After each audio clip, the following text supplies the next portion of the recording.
Tantor Audio, a division of Recorded Books, presents The Seventh Sense, The Secrets of Remote Viewing, as told by a psychic spy for the U.S. military, by Lyn Buchanan, foreword by Jim Marrs, narrated by Stephen Bowlby. Foreword by Jim Marrs. In the early 1990s, I stumbled across what well might be the most profound story in human history. Yet even today, most Americans remain unaware of it. This story concerned remote viewing, the wondrous ability to view persons, places, and things outside the normal five senses of sight, sound, taste, smell, and touch. When I found that the United States Army was teaching military intelligence officers how to psychically spy on the Soviets and others, my journalist hackles were raised. I knew I was onto a good story. In my skeptical mind, it was an either-or situation. Either remote viewing was not real, in which case this program was a giant fraud on the taxpayers and hence a good news story, or remote viewing was real, in which case it might well represent a quantum leap in the evolution of humankind, and hence a great news story, perhaps one of the greatest ever. I researched the subject for 3 years as carefully as I could, considering it was still a secret government program. I interviewed several members of the Grill Flame Stargate Remote Viewing Unit, as well as members of oversight committees and the scientists who developed the technology. To my amazement, I found it was all true. Not only can humans perceive apart from the usual five senses, but this perception is limited by neither time nor space. The story of remote viewing has got to be one of the most underreported stories of the past century. What was once one of our government's most closely guarded secrets has now filtered into certain aware segments of the public, where it continues to attract growing fascination and interest. Today, several experienced viewers are teaching remote viewing, or RV for short. Others have spoken about it in books, articles, or public speeches. Even some dubious entrepreneurs now advertise psychic readings reportedly accomplished through RV. Yet, despite the fact that remote viewing was developed by various tax-supported government agencies, including the CIA, the Defense Intelligence Agency, and even the U.S. Army, a majority of Americans still have never heard of this faculty. And many of those who have are not aware that scientific studies have shown that each and every person has the innate ability to remote view. Of course, people with natural ability can do it better than others. This is why learning to remote view has been compared with learning to play Beethoven on the piano. With enough practice, almost anyone can do it, but some folks will require much more practice than others. Learning to properly remote view can be a life-changing experience. It certainly changed the lives of the men and women employed in its use for the government. But the story of remote viewing became one of the casualties in the ongoing conflict between science and ESP, military secrecy and the public's right to know, as well as the never-ending intramural competition between government agencies and power-seeking individuals. And I got caught right in the middle of it all. I experienced firsthand the difficulties faced in trying to disseminate truthful and objective information regarding remote viewing. My encounter with this subject began in early 1992 when I learned of a speech presented by a military intelligence officer at a public conference in Atlanta. His matter-of-fact tone regarding controversial topics intrigued me, for here was no starry-eyed New Ager, but a decorated military intelligence officer. Intrigued, I contacted this officer and soon learned the story of our military remote viewers. It is now clear that this officer was no loose cannon. During his Atlanta talk, he was flanked by Colonel John Alexander, a leading luminary in military non-lethal weapons research who moved freely between both military and intelligence programs, and Major General Albert Stubblebine, former commander of the Army's Intelligence and Security Command, under which the remote viewing program functioned. In hindsight, it appears that his appearance was not happenstance, but the beginning of a conscious program of disinformation. The object was to allow the topic of remote viewing to slip into the public with the least amount of credibility, as the officer involved was prone to speculate on space aliens and doomsday scenarios. The designated officer had left the military and started a remote viewing company. He became a regular guest on a popular late-night nationwide radio talk show despite a continuing loss of credibility. In a magazine interview, the man predicted a face-to-face meeting with Martians hibernating underground in New Mexico, adding, "If we don't have it by the end of August, we're getting out of the UFO game." Neither happened. In June 1993, I contracted to publish a book through Harmony Books, a subsidiary of Random House.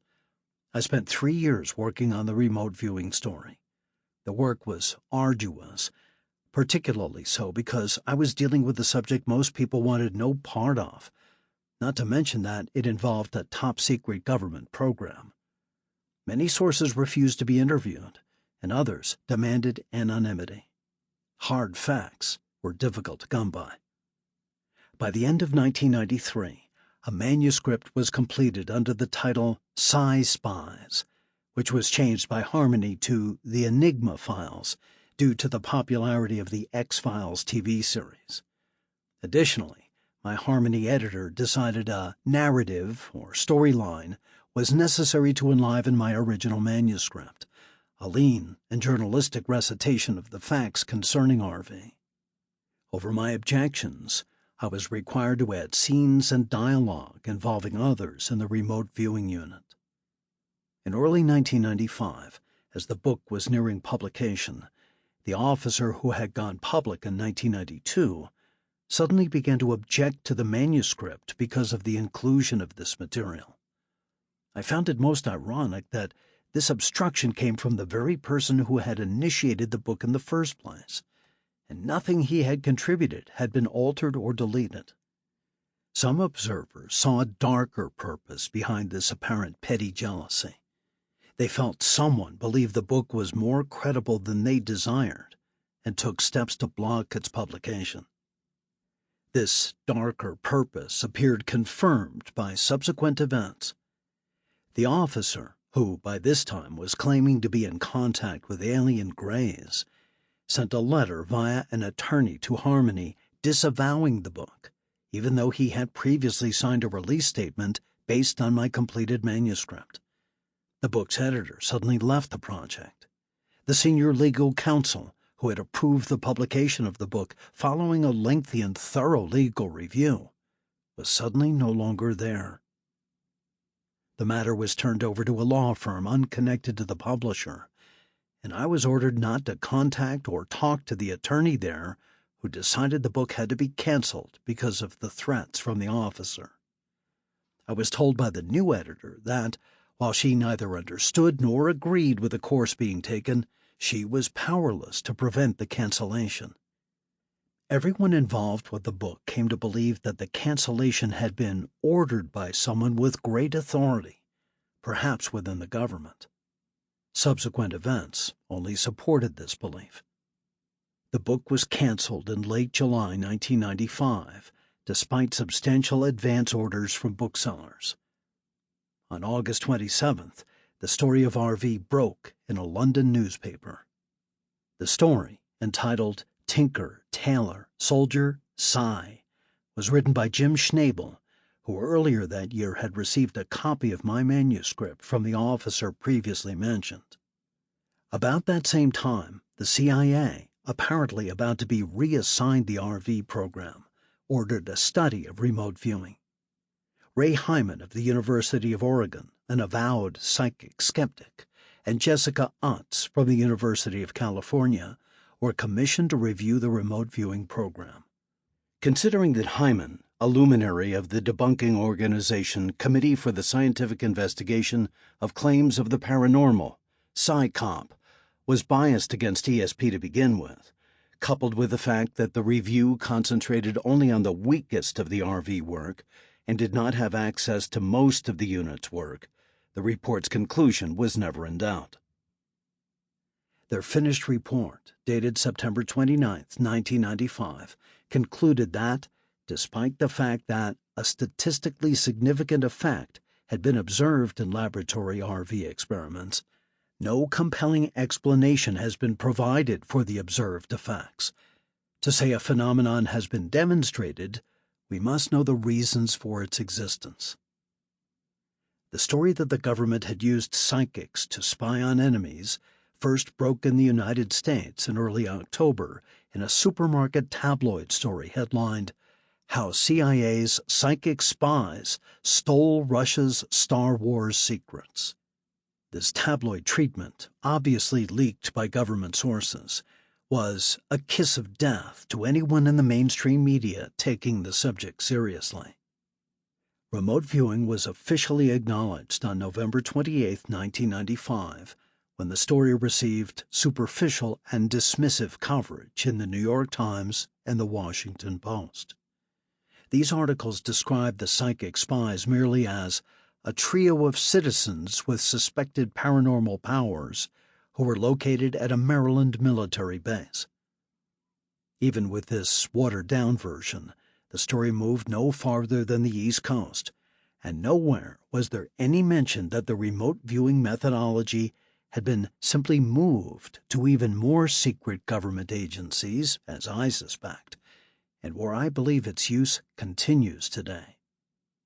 Also, in all the coverage of RV in the major media, it was never pointed out that this psychic program had been funded for more than a quarter of a century under 4 separate administrations, Republican and Democrat, indicating that someone felt the government was getting its money's worth. Meanwhile, the American public has been left to study only the available bits and pieces of information on remote viewing.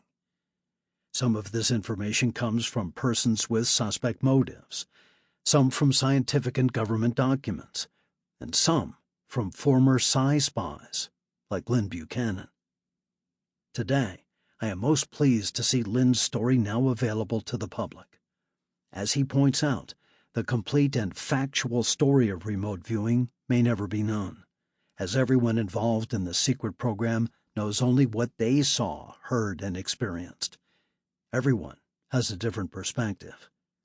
But Lyn was there during most of the program's life, and not simply as a remote viewer, but as the man selected to train the Army's psychic spies and to keep the data on the entire project.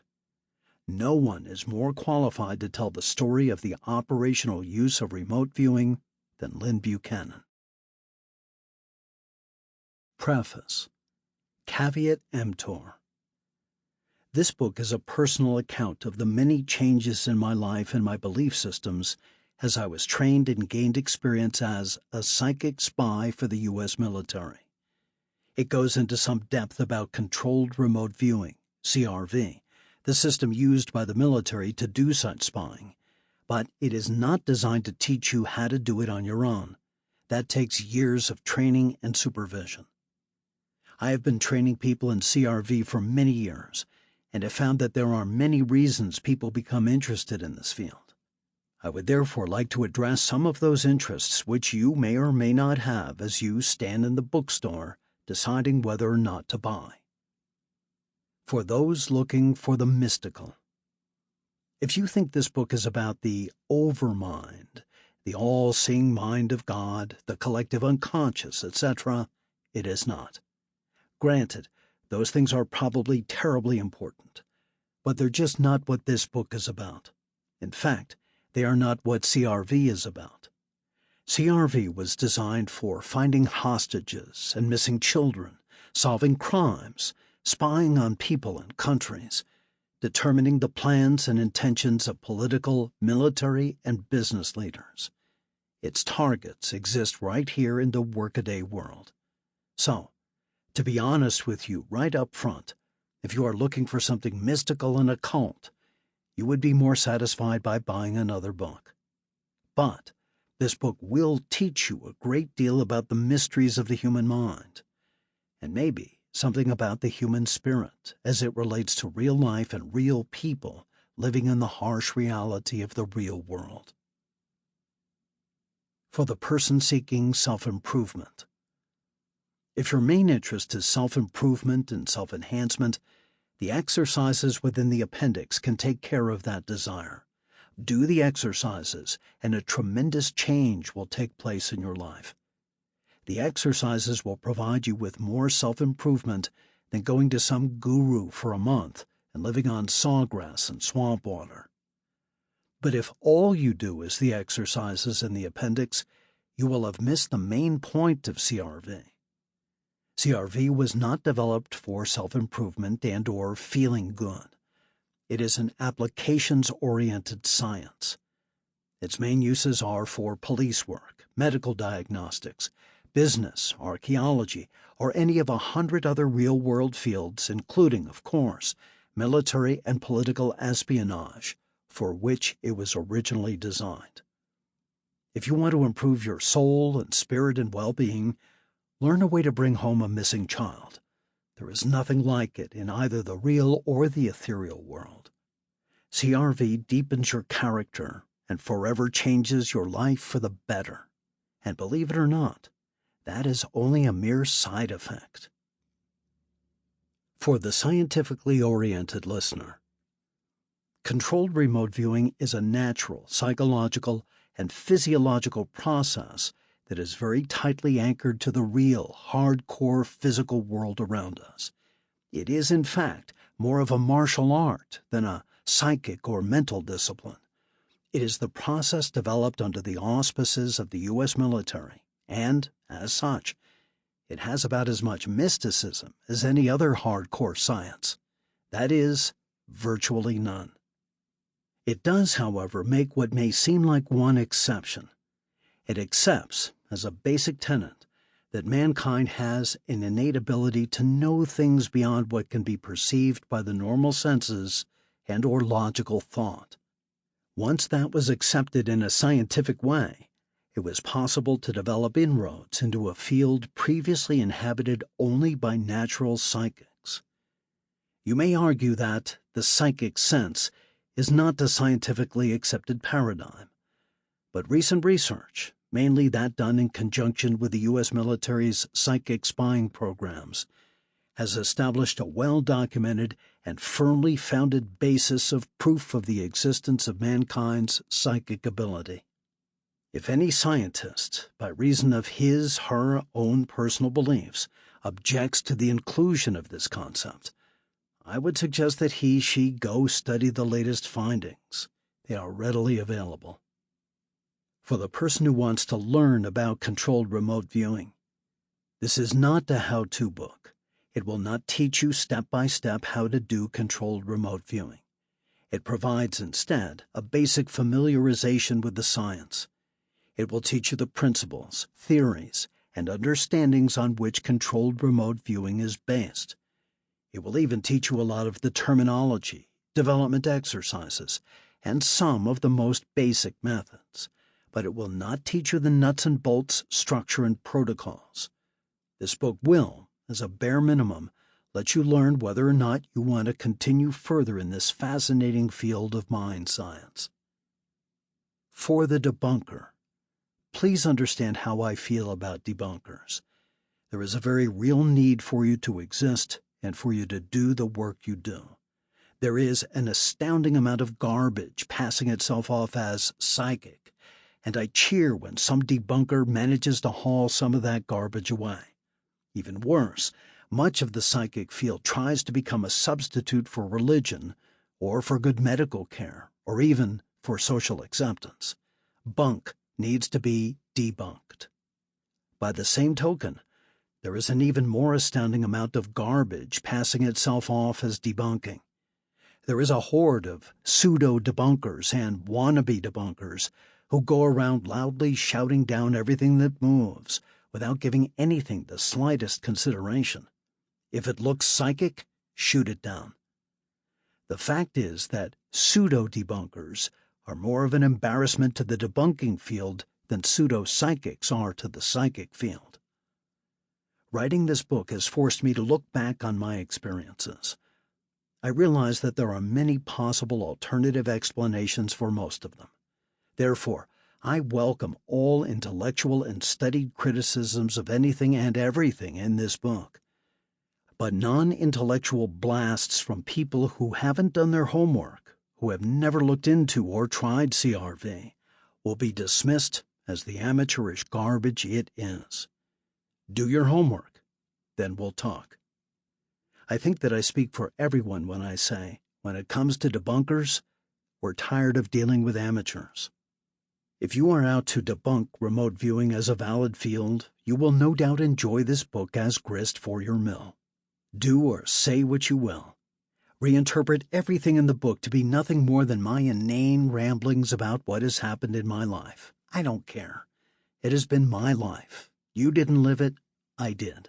It is still my story. Nothing you can say, do, or accuse me of can change one iota of it. If you have listened this far, I welcome you to the most fascinating thing which I have ever found. After more than 17 years of being a psychic spy for the U.S. government, teaching more than 300 students, and doing studies and research on facets of the human mind which allow us to deal with things greater than ourselves, I find that very little surprises me anymore. But the wonder and fascination have never ebbed for a moment. If, in this book, I can pass on to you some of that fascination and wonder, then I will feel that the time spent writing it has been well invested in your understanding, in your future, and in the future of mankind. 1. April Fool's Day, 1984. On April Fool's, a decade hence, a hole appears within a fence. I will be called to patch it. The part which leaves is very great.